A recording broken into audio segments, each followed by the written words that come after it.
Maaaring hindi ka naniniwala sa itim na mahika at sa totoo lang, maiintindihan kita. Parang eksena lang kasi sa pelikula, di ba? Maiisip mo agad ang mata ng palaka, itim na balabal, at mga taong bulong ng bulong sa liwanag ng kandila. Pero tanungin mo ang sarili mo, naranasan mo na bang magkaroon ng sunod-sunod na kamalasang sobrang kakaiba at tuloy-tuloy na parang may galit talaga ang universo sa'yo? Parang bawat pintuang katok mo ay biglang isinasara. Bawat relasyon ay nagiging lason at ang kalusugan mo. Naku, huwag na nating simulan. Pero heto ang nakakagulat. Paano kung hindi lang basta kamalasan yon? Paano kung may isang tao sa kung saan man ang kumikilos sa likod ng mga pangyayari, nagpapadala sa iyo ng negatibong enerhiya kahit kailanman hindi mo siya nakikita? Hindi kailangan ng itim na mahika ng paniniwala mo para gumana ito. Gaya ng gravity, kahit hindi mo ito lubos na nauunawaan, nadadala ka pa rin pababa.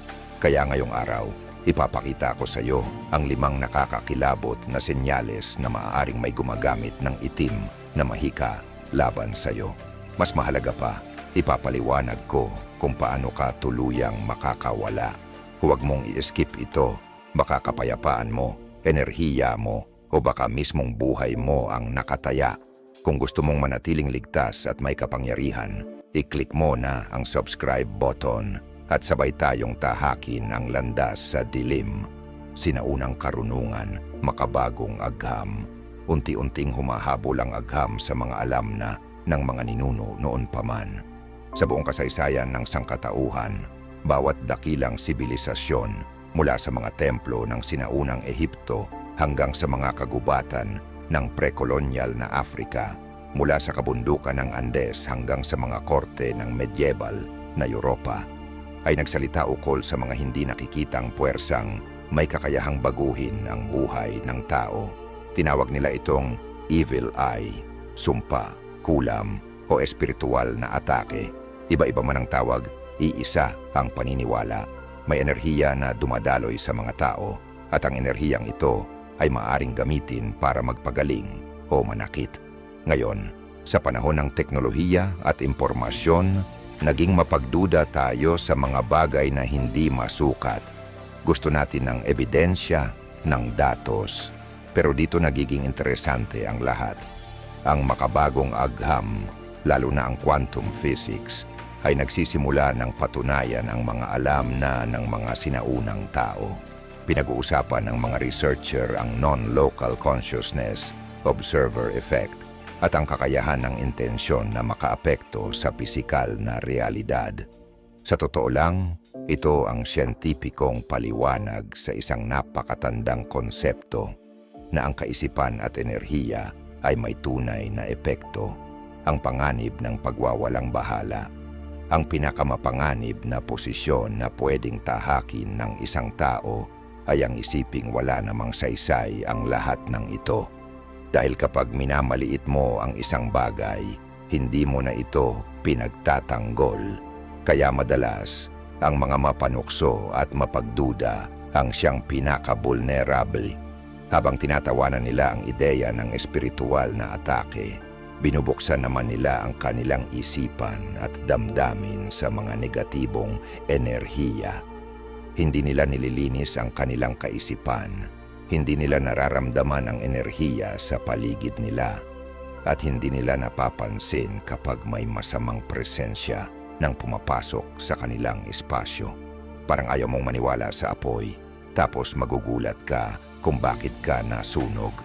Itim na mahika, espiritual na atake, o negatibong intensyon, anumang tawag mo diyan, gumagana ito sa pamamagitan ng enerhiya at hindi nito kailangan ang paniniwala mo. Gaya ng kuryente, hindi mo kailangang intindihin ito para lang makuryente. Gumagana ito sa mga banayad na paraan, hindi sa malalakas na pangyayari, kundi sa tahimik na paninira. Bigla ka na lang mapapagod kahit wala namang dahilan. Bumibigat ang mga iniisip mo at ang mga bagay sa buhay mo. Relasyon, kalusugan, kahit pananalapi. unti-unting bumabagsak. Sa una, iisipin mong stress lang ito o nagkataon lang o masamang buwan lang. Pero sa kaibuturan mo, may pakiramdam kang may mali. Ang mga ninuno natin, malinaw na malinaw ang mga palatandaang ito. Mayroon silang mga ritual, panangga at kasanayan para protektahan ang kanilang sarili. Pero pinalitan natin ang karunungang iyon ng kaginhawaan. Scroll tayo ng scroll, tuloy-tuloy sa pamamanhid at iniiwasan ang lahat ng mukhang mahika. Sa ginagawa nating ito, ibinubukas natin ang sarili sa mga puwersang hindi na natin kayang kilalanin. Dito pumapasok ang hindi inaasahang kahalagahan ng pilosopiyang Stoic. Hindi man sila nagsalita tungkol sa itim na mahika, pero lubos nilang nauunawaan ang kapangyarihan ng disiplina sa kalooban. Sabi ni Marcus Aurelius, ikaw ang may kapangyarihan sa isipan mo, hindi sa mga panlabas na pangyayari. Kapag napagtanto mo ito, doon ka magiging malakas. Hindi lang ito sinaunang karunungan, ito ay espiritual na baluti. Dahil kapag hindi bantay ang isipan mo, kahit anong panlabas na puwersa ay maaaring tumubo sa loob mo. Pero kapag sanay ang iyong isipan, kalma, malinaw, at may kamalayan, walang puwersa ang makakakontra. Hindi lang ito sinaunang karunungan, ito ay espiritual na baluti. Dahil kapag hindi bantay ang isipan mo, kahit anong panlabas na puwersa ay maaaring tumubo sa loob mo.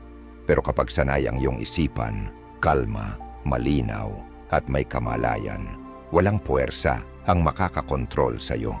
Kahit pa ang pinakamadilim na intensyon. Kaya kung pakiramdam mo ay parang may bumabagabag na hindi mo maipaliwanag, huwag mo itong balewalain. Ang kamalayan, ang unang hakbang. Kaya ibinabahagi ko sa iyo ngayon ang 5 malinaw na palatandaan na baka may gumagamit ng itim na mahika laban sa iyo. Ang una pa lang, baka siya na ang dahilan kung bakit kahit anong pilit mo, pagising mo pa lang sa umaga, pakiramdam mo'y ubos na agad ang lakas mo. Senyales 1, matinding, pagkapagod at pagkabawas ng enerhiya. Naranasan mo na bang magising sa umaga na parang hindi ka naman talaga natulog? Hindi ito yung karaniwang pagod na galing sa puyat o sa maling unan. Iba ito, mas mabigat, parang nakakapit sa mismong mga buto mo. Binabalot ang isip mo sa ulap at kahit gaano karaming kape or inspirational quotes, hindi mo siya kayang iuga. Maaga kang natutulog, nagme-meditate, umiinom ng vitamins, at baka nga nakapila ka na rin sa mga check-up, blood test, scan, sleep study. Pero ang resulta, normal lahat. Ang sinasabi lang, stress lang yan. O dahil sa edad. O minsan, wala naman. Pero sa loob mo, alam mong may mali. Hindi ito basta-bastang pagod. Isa itong maingat, tuloy-tuloy na pag-drain. At ang dahilan kung bakit parang kakaiba ito, ay dahil talagang kakaiba ito.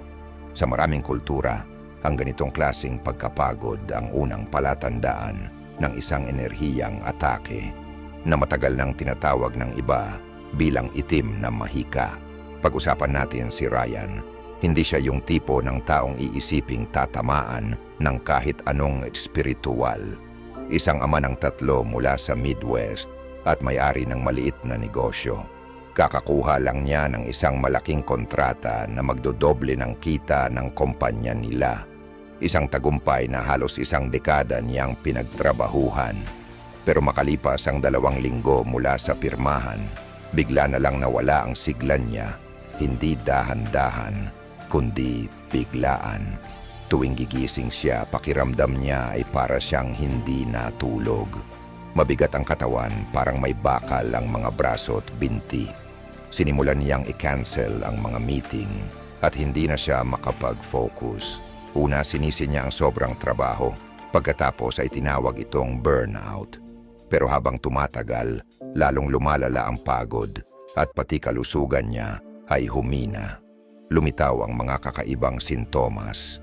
kirot sa mga kasukasuan na palipat-lipat, problema sa tiyan na walang malinaw na sanhi at paminsan-minsang pangangati o pamamaga ng balat. Pero sa bawat doktor na pinuntahan niya, iisa ang sinasabi, ayos ka naman. Pero alam ni Ryan, hindi siya ayos. Ang nagbago ng lahat ay noong dala ng matinding pag-aalala. Isinama siya ng kanyang asawa sa isang espiritual na tagapayo. Doon nila nalaman ang nakakakilabot na katotohanan. Isa sa mga dating kakumpetensya ni Ryan, yung taong natalo niya sa kontrata, ay umano'y lumapit sa isang practitioner na dalubhasa sa pagsira ng enerhiya. Ang layunin, hadlangan ang tagumpay ni Ryan. Noong una, pinagtawanan lang niya ito. Pero habang pinag-iisipan niya ang timing, ang mga sintomas, at kung paanong kahit anong gamutan ay hindi gumagana, napaisip siya. Nagsimula silang magsagawa ng mga paglilinis at proteksyong ritual at unti-unting may nagbago. Bumalik ang enerhiya niya. Nawala ang mga sintomas. Sa loob lang ng isang buwan muli siyang nakapagsimulang gumalaw. Ang masaklap sa ganitong klaseng atake ay kung gaano ito katuso. Hindi nito inaapektuhan agad ang pisikal. Inaatake nito ang enerhiya mo, ang iyong mismong lakas buhay. At heto ang katotohanang ayaw tanggapin ng karamihan. Hindi mahalaga kung naniniwala ka o hindi. Ang itim na mahika, espiritual na atake, manipulasyon ng enerhiya, anuman ang tawag mo rito, gumagana ito kahit walang paniniwala. Tulad ng gravity, hindi mo kailangang maniwala para mahulog. At ang mas malala, kadalasang lumilitaw ang ganitong atake kapag paangat ka. Bago ka ma-promote, lumipat ng bahay, pumasok sa bagong relasyon, dahil doon pinakamatindi ang inggit. Doon pinakamaliwanag ang enerhiya mo. At doon ka napapansin, minsan, ng maling tao. Kaya hindi lang basta mahalaga ang pilosopiyang Stoic ngayon, kailangan ito. Itinuro sa atin ng mga Stoic na pagmasdan ang sarili ng malinaw at palakasin ang isipan upang kahit gaano pa kagulo o kasama ang mundo, hindi nito kayang sirain ang panloob na kapayapaan.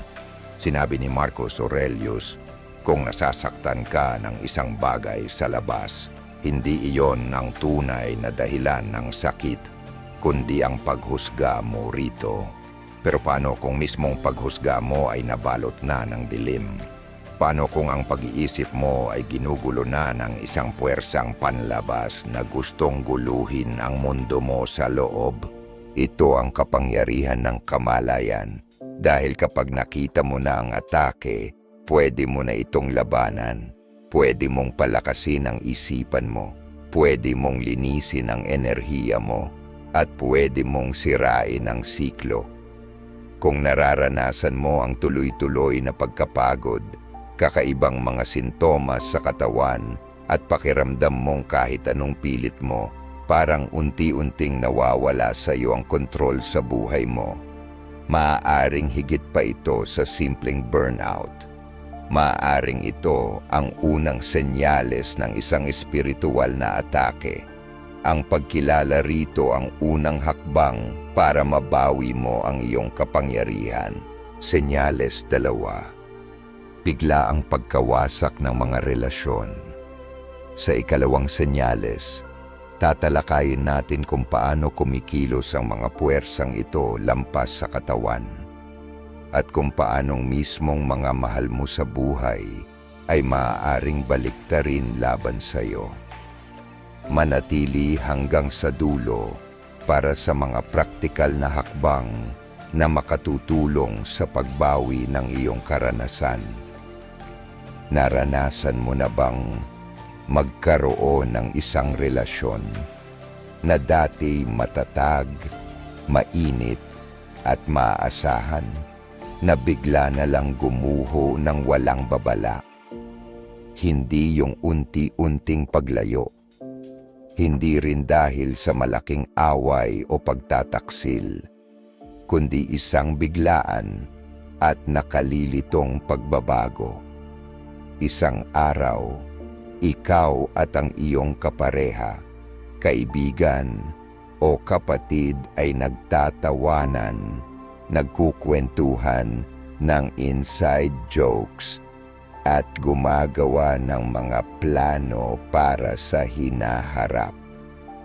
Kinabukasan, parang magkaibang wika na ang sinasalita ninyong dalawa. Nagsisimula ng maipon ang mga hindi pagkakaunawaan, parang mga batong patong-patong, at bigla na lang may pader ng namamagitan sa inyo. Mga emosyonal na harang na hindi ninyo alam kung paano nabuo. Ang ganitong klaseng hindi maipaliwanag na pagkasira, lalo na kung nangyayari ito sa higit sa isang relasyon, ay isa sa mga pinakamalinaw at pinakamasakit na senyales ng espiritual na atake. Kadalasang konektado ito sa itim na mahika o sadyang manipulasyon ng enerhiya, at nagsisimula ito sa paraang halos hindi mo mapansin. May nasabi kang inosente, pero ang dating ay parang pambabastos. Nagpadala ka ng biro sa text, pero ibang-iba ang naging interpretasyon. Doon nagsisimula ang pagbagsak, sa maliliit na pagkakamali ng pag-unawa, hanggang sa dumating ang mga hindi makatuwirang argumento, away dahil sa wala, at mga pagsabog ng emosyon na parang hindi galing sa'yo. Sasabihin mo ang mga bagay na hindi mo talaga iniisip, o bigla kang magagalit at maghihinala sa taong dati nagbibigay ng kapanatagan. At ang mas masahol pa, hindi mo alam kung bakit. Para bang may bumaba na ulap, isang manipis ngunit makapangyarihang belo na nagpapalabo ng lahat ng naririnig at sinasabi mo. Ang kabutihan ay nagmumukhang banta. Ang pagiging malapit ay bigla na lang nagiging sigalot. May nakausap akong babaeng nagngangalang Denise. Isa siyang therapist, makatwiran, grounded, at hindi madaling maniwala sa mga pamahiin. Pero nang bigla na lang gumuho ang matagal na niyang relasyon, wala siyang mahanap na paliwanag. Sa parehong panahon na lumayo at naging magagalitin ang kanyang partner, hindi na rin sumasagot sa kanya ang matalik niyang kaibigan. Ang kapatid niyang dating labis niyang pinagtitiwalaan, biglang inakusahan siyang makasarili at malamig. Wala ni isa sa mga ito ang may malinaw na dahilan. Para bang isang iglap, bumaliktad sa kanya ang buong mundo. Nagsimula niyang tanungin ang sarili. May mali ba sa akin? Ako ba ang problema? Pero kalaunan, nalaman niya na may dating kakilala sa larangan ng propesyon na may matinding hinanakit. At ito ay lumapit sa isang espiritual na practitioner upang itali ang enerhiya ni Denise. Layunin nitong ihiwalay siya sa kanyang pinanggagalingan ng lakas, ang mga koneksyon niya. Ang layunin, iwan siyang marupok at mag-isa, at iyan ang pinakadelikadong aspeto ng mga ataking ito. Hindi lang ito tungkol sa alitan, tungkol ito sa pag-iisa. Kapag nagsimulang gumuho ang iyong support system, nawawala ang mga taong makapagsasabi sa iyo ng katotohanan. Nawawala ang mga salamin mo, ang mga taong kayang magsabi ng, "Hindi ikaw yan." Ganito kumakalat ang enerhiya. Hindi lang nito pinahihina ang katawan mo, kundi pinupunit ang emosyonal at espiritual na ugnayan na bumabalot at bumubuo sa'yo. Dito muling nagiging mahalaga ang pilosopiyang Stoic. Kapag nagkakagulo ang panlabas na mundo mo, ipinapaalala nila sa atin na tumingin sa loob, hindi para takasan ito, kundi para tumibay. Itinuro ni Marcus Aurelius na huwag kailanman isuko ang kuta ng ating isipan. Kahit pa ang mga taong nasa paligid mo ay tila nagbabago at lumalayo ng walang dahilan, dapat kang kumapit sa linaw. Tanungin mo, akin ba talaga ito? Ang mga emosyon at hinalabang ito, galing ba talaga sa loob ko? O may anino bang nagpapalabo ng aking paghusga? Kung ang mga relasyon mo ay biglaang bumabagsak sa paraang hindi mo maipaliwanag, huwag mo agad itong ituring na simpleng coincidence. Magbantay ka. Maaring ito ay isang sinadyang pagsira ng iyong emosyonal na pundasyon. Isang pag-ataking idinisenyo upang ihiwalay ka sa mga taong magtatanggol sa iyo. Sa mga taong magpapaalala kung sino ka talaga. Senyales 3. Mga hadlang sa pananalapi at karera. At sa ating susunod na senyales, makikita mo kung paanong ang kahinaan mo ay nagsisimulang magpakita sa pisikal na mundo, sa mismong pundasyon ng iyong kabuhayan. Ito ang ikatlong senyales, at madalas ito ang pinakamasakit at pinakamatagal ang epekto. Ang hindi maipaliwanag na pagbagsak ng iyong katatagan sa pananalapi at momentum sa karera. Hindi ito tungkol sa isang pangkaraniwang paghihirap o maling investment.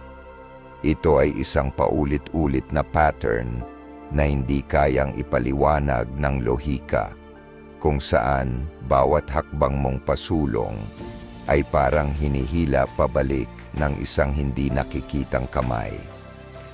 Kung naranasan mo nang magplano ng maayos, kumilos ng disiplinado, at gumawa ng lahat ng tama, ngunit tila walang nangyayari o palaging may hadlang, maaring hindi lang ito malas. Maaring may puwersang sadyang humahadlang sa iyong tagumpay. Kapag ang isang espiritual na atake, gaya ng itim na mahika, ay tumarget sa iyong pinansyal o propesyonal na buhay, hindi ito tumatama kung kailan ka mahina na. Tumitira ito kapag ikaw ay nasa gitna ng pag-angat. Kapag malapit ng pirmahan ang kontrata, bigla itong babagsak. Kapag may bagong kliyente na sabik makipagsimula, bigla na lang nawawala. Nakapasa ka sa lahat ng stages ng isang interview, pero wala ka nang narinig muli. Parang sinasadya. At sa maraming kaso, totoo nga, sinasadya ito. Ang layunin, panatilihin kang laging kapos, laging nasa gilid ng tagumpay pero hindi makapasok. Nakakulong ka sa nakakapagod na siklo ng malapit na sana. Habang tumatagal, ang mga hadlang na ito ay hindi lang sumisira sa iyong kita. Unti-unti rin nilang kinakalawang ang iyong tiwala sa sarili.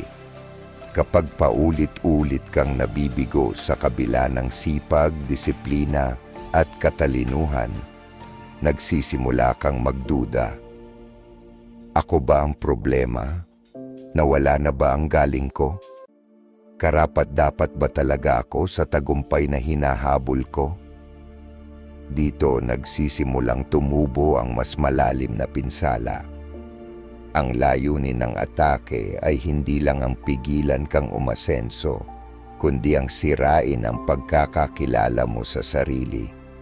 Gawin kang maliit, Paniwalain kang sapat na ang kontento, sapat na ang kapos.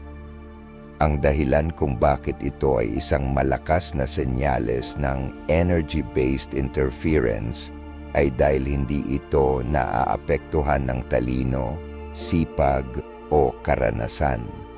Sinusunod mo ang payo ng eksperto. Ina-adjust mo ang iyong estratehiya. Ginagawa mo ang trabaho, pero walang nagbabago. O mas malala, lumalala pa. May mga oportunidad na bigla na lang natitigil sa walang kabuluhang dahilan.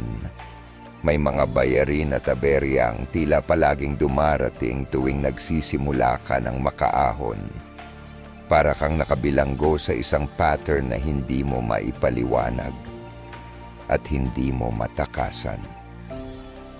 Dito muling lumalalim ang halaga ng Stoicism. Kapag ang panlabas na pag-usad ay tumigil, ang Stoic ay lumilingon paloob.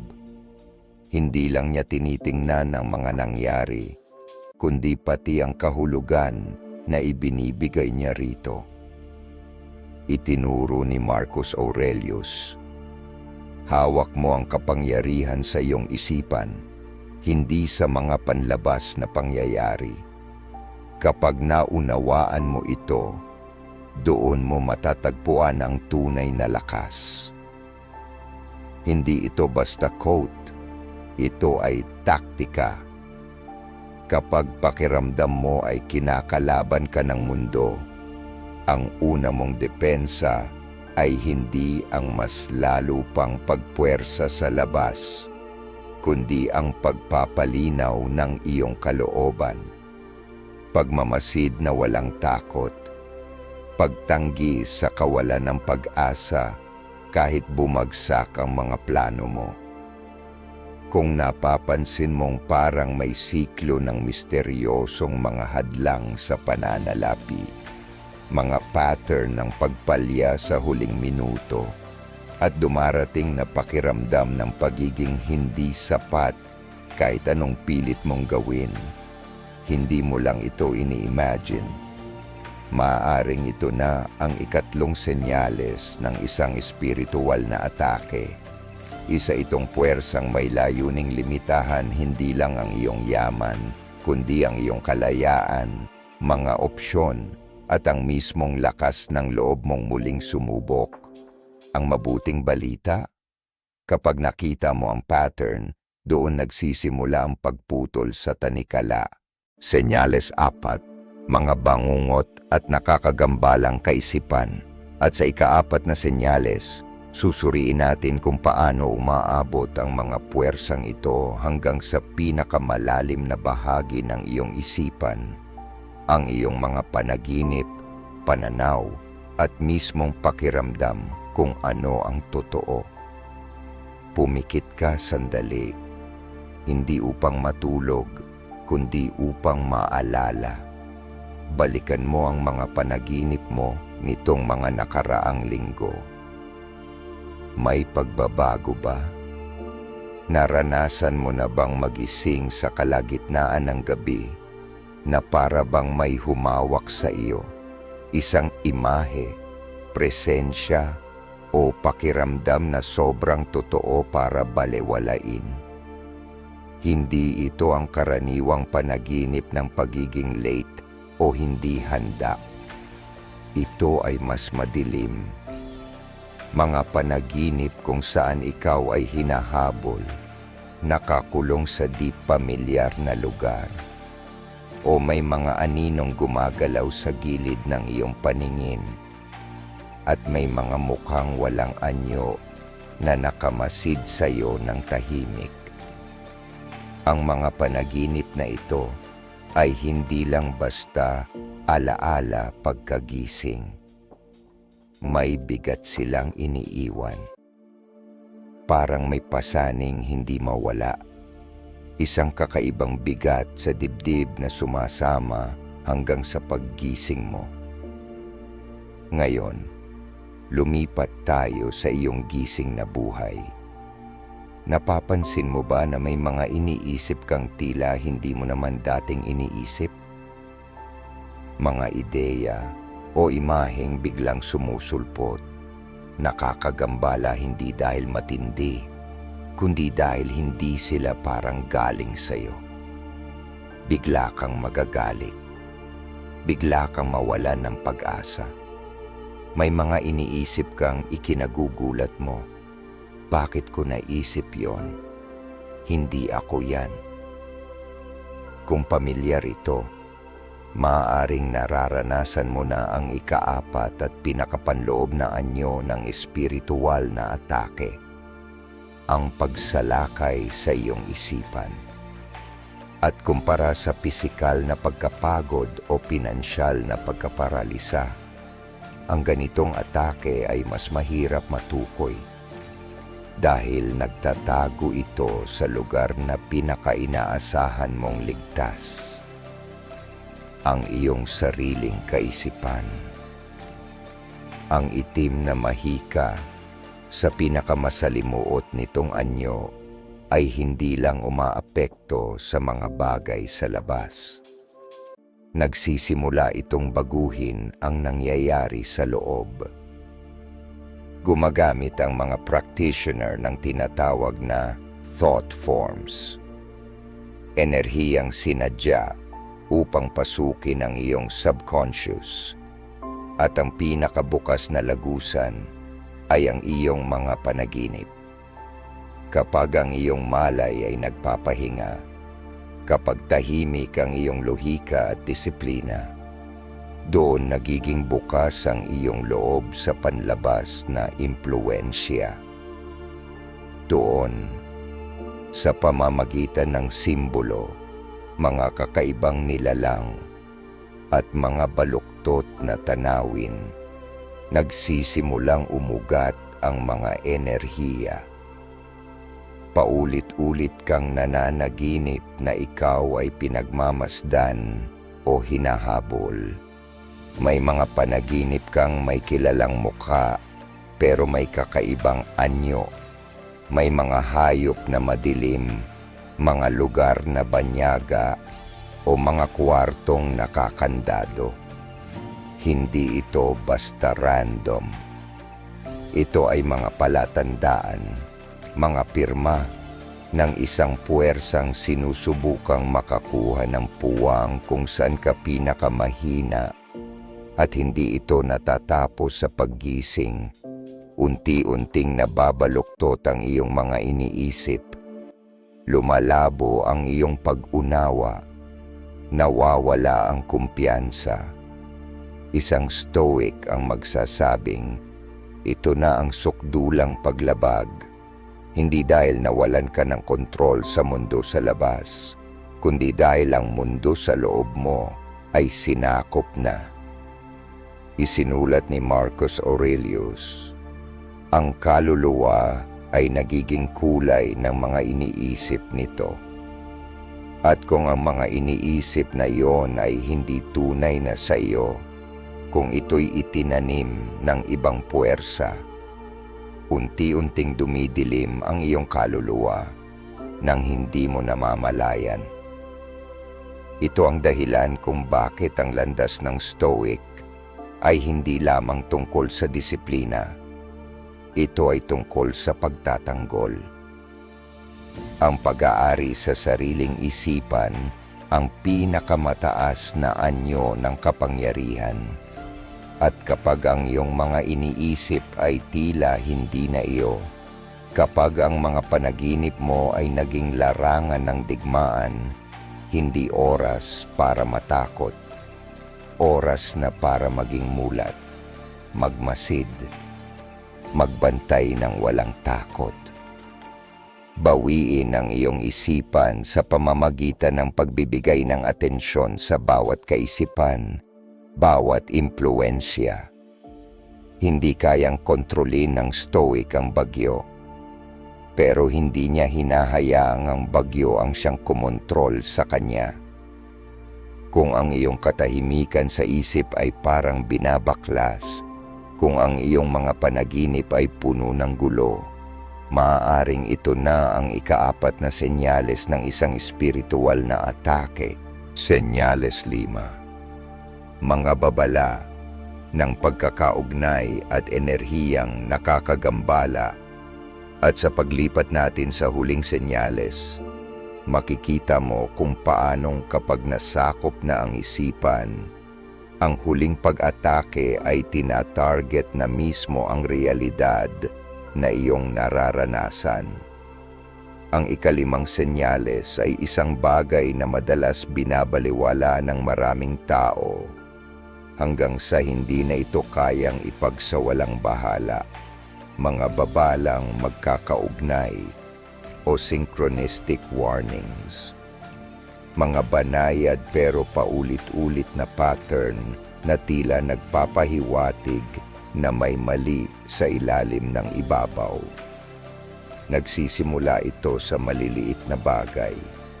Marahil paulit-ulit mong nakikita ang parehong numero o simbolo sa mga resibo, plaka ng sasakyan o balita.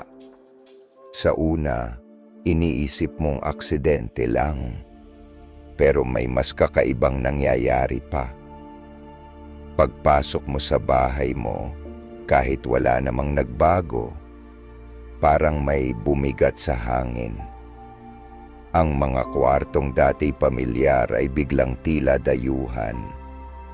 May pakiramdam kang may nanonood sa'yo kahit mag-isa ka. Binabaliwala mo hanggang sa maulit ito at maulit na naman. Para sa ilan, ito ay nakikita sa hayop. Ang asong dati masaya sa'yo, ngayon ay umuungal. Mga ibon na biglang nagsisiksikan sa iyong bintana. Hindi normal. Hindi ito pamahiin. Ito ay mga senyales. Ang enerhiya ng tao ay tumutugon sa mga ganitong klaseng panghihimasok. Sa mga sandaling ito, ang sarili mong sistema ang sumusubok magpadala ng babala. Isa itong panloob na kompas na nagtuturo sa isang bagay na hindi pa kayang ipaliwanag ng isipan. At ang mga senyal na ito ay hindi namimili ng paniniwala. Relihiyoso ka man, espiritual o hindi naniniwala, lumilitaw ang mga pattern. At doon ito nakakabahala dahil lumalagpas ito sa ideolohiya. May kwento ako tungkol kay Thomas, isang retiradong Marine sa Oregon. Matatag siya, praktikal, at hindi madaling matakot. Matapos ang pagpanaw ng kanyang ama, sinimulan niyang ayusin ang lumang cabin ng pamilya. Sa simula, payapa. Pero dumating ang mga kakatuwang pangyayari. Nawawala't bumabalik ang mga gamit. 3 araw na sunod-sunod, may lumilitaw na itim na balahibo sa kanyang porch. Ayaw nang pumasok ng kanyang aso sa bahay. Nagsimula siyang managinip. Madilim, malinaw, at tila may mga tinig. Sinubukan niyang ipaliwanag ang lahat. Pero habang lumilipas ang mga linggo, hindi na niya maikaila ang tensyong namumuo sa paligid. Para bang ang mismong cabin ay bumaligtad laban sa kanya. Sa kalaunan, natuklasan ng isang espiritual na manggagamot ang isang lumang simbolong nakaukit sa pundasyon ng bato. Isang ritual mula sa matagal ng alitan sa pamilya. May isang bagay na natulog sa loob ng maraming taon at nagising muli. Itinuro ng mga Stoic na ang mundo ay gumagalaw ayon sa kalikasan, sanhi at epekto. Pero binalaan din nila tayo na patalasin ang ating pakiramdam. Paalala ni Marcus Aurelius, Huwag tayong palilin lang sa panlabas na anyo. Matutong tumingin ng mas malalim. Hindi tayo hinihikayat ng stoicismo na maniwala sa mga pangitain. Hinihikayat tayo nitong maging gising, mapagmasid at mapanuri. Ang mga senyal na ito ay hindi basta metaphysical. Ito ay mga psychological at energetic indicators na may humahawak sa ating panloob na mundo. Kapag binalikan mo ang 5 senyales, tuluyang pagkapagod, sirang ugnayan, pinigil na kasaganaan, sinakop na isipan, at ngayon nakakagambalang mga senyal mula sa kapaligiran, hindi mo na masasabing malas lang ito. Ito ay sabay-sabay, isa itong plano. Ngunit ang pagkilala ang unang hakbang sa kalayaan. Hindi ka walang laban. Ngayon, oras na para kumilos. At ang mga susunod kong ibabahagi ay hindi nakatali sa kahit anong relihiyon. Gumagana ito dahil nakaugat ito sa natural na batas ng enerhiya, mas malalim kaysa paniniwala. Kagaya ng grabidad, hindi nito kailangan ng pahintulot mo para gumana. Pero sa sandaling maging mulan ka, doon ka magkakaroon ng kapangyarihan. Magsimula sa iyong kapaligiran. Sa loob ng maraming siglo, ginamit ang asin para linisin ang enerhiya ng mga tahanan. Hindi dahil pamahiin, kundi dahil sa likas nitong kristal na anyo na sumisipsip at nagne-neutralize ng mga panggambala. Tunawin ang sea salt sa maligamgam na tubig at gamitin ito sa pagpunas sa mga bukana ng iyong tahanan, pintuan, bintana at sahig. Gawin ito ng may malinaw na layunin. Tandaan, ang enerhiya ay sumusunod sa intensyon. Sunod, bumalik sa iyong hininga. Ang hininga ang pinakamadaling daan pabalik sa sarili, sa buhay. Ang malalim, maindayog na paghinga ay nagpapabagal ng utak, nagpapakalma sa katawan at nagpapalakas ng enerhiyang panangga sa paligid mo. Huminga ng malalim habang iniisip mong pinupuno ng proteksyon ng katawan mo. Huminto at sa pagbuga mo, ilabas ang anumang banyagang enerhiya. Bago matulog, putulin mo muna ang emosyonal na tali ng araw. Isipin mo ang mga alitan, pagkadismaya, pagod, at hayaan mo itong maputol. Ang mga ugnayang ito ay totoo. Sa pagputol mo sa kanila, hindi mo sila tinatalikuran. Pinoprotektahan mo lang ang iyong sarili. At sa wakas, mamuhay sa mas mataas na antas. Hindi sa ilusyon, kundi sa layunin. Alam ng mga Stoic, kapag mataas ang isip, hindi ka maabot ng dilim. Kapag pinili mong manatiling malinaw, maayos at mapagpasalamat, wala nang enerhiyang makakadikit sa iyo. Ang unang akto ng kalayaan ay ang pagtigil sa pagiging pasibo. Simula ngayon, ikaw na mismo ang iyong bantay. Ang pagwawalang bahala sa sandaling ito ay parang nahanap mo na ang lunas pero ayaw mo itong inumin. Huwag mong hayaang manatili sa bentahe ang puwersang laban sa iyo.